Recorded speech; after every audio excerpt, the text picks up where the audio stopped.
So quick story before I start with this amazing lens. I ordered this lens from MPB. It's the 40 to 150 Olympus and the 2.8, not the 4.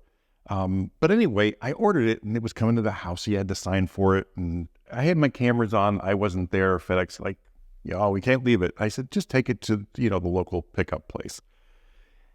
And I'm looking at this box in his hand going, man, that can't be it. It's a little box. And then I go to the local pickup place. I'm going, that's the box. Maybe they sent the wrong lens. 80 to 300 millimeter, you just think it has to be bigger. I mean, this whole thing is probably still smaller with the lens hood extended than the Nikon 70 to 200. Really looking forward to this fun. Now, when I pack this stuff up, with this lens and the body and like the 12 to 40, it's still a lot smaller, but it's not something I would want to carry all the time. Like this lens, I'm going to use for specific things and carry it just for that thing. Like whether it's a concert and I'm stuck back by the board or, if I have a sport thing to shoot or whatever, that's when I'm going to use it. The other times, I could probably get away with that 75 1.8 that so many people absolutely love, because it's like a 150 millimeter lens that's like this.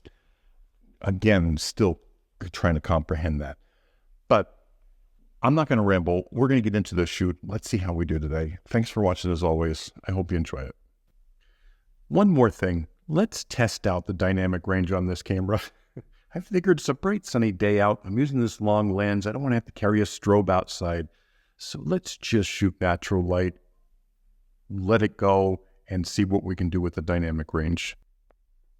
So I have one of the girl's boyfriends doing the camera work here. So he did a pretty good job for never using the camera before. But, you may get some jerky movements or something, or zooming. But anyway, the lens, I'm impressed. Now, granted, I am not a big 200 millimeter portrait shooter. I don't like compression that much. It's just not my cup of tea. There's nothing wrong with it. If you like it, great. But for me, I'd rather, a 50 millimeter lens for portraits every day of the week.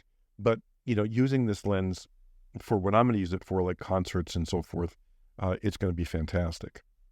I can't get over how lightweight this is and how nimble it is. It is so easy to use, and the zoom on it was nice. It just handled really well.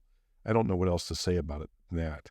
Now, dynamic range, I'm going to show you one of the images. I didn't push it that much, but I pushed it far enough to make me a little nervous.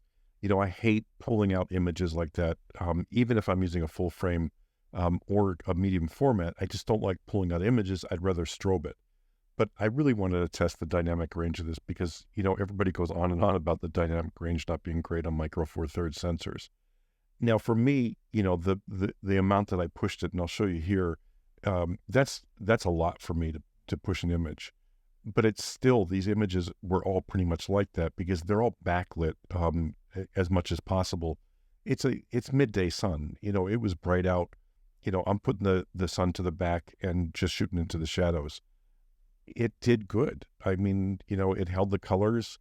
Are they perfect? No, you can get a tiny bit of color shift. Now, here's one that I just wanted to see what the foreground background blur was. And 99% of the time it locked onto the face and the eye. And then I had maybe 4 images through this whole shoot that it missed focused or locked onto like a leaf or a twig in front of them. And then it just went right back to the eye. So no complaints there either.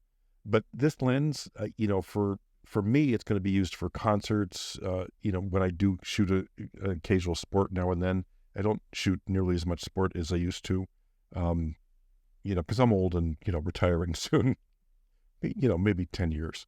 But I'm slowing down and getting smaller camera systems, obviously, as you know, if you watch this channel. So sports are not in my future for this.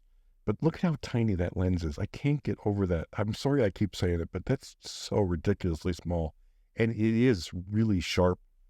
I shot these all wide open through this whole thing. at 2.8. I just wanted to see how the lens did.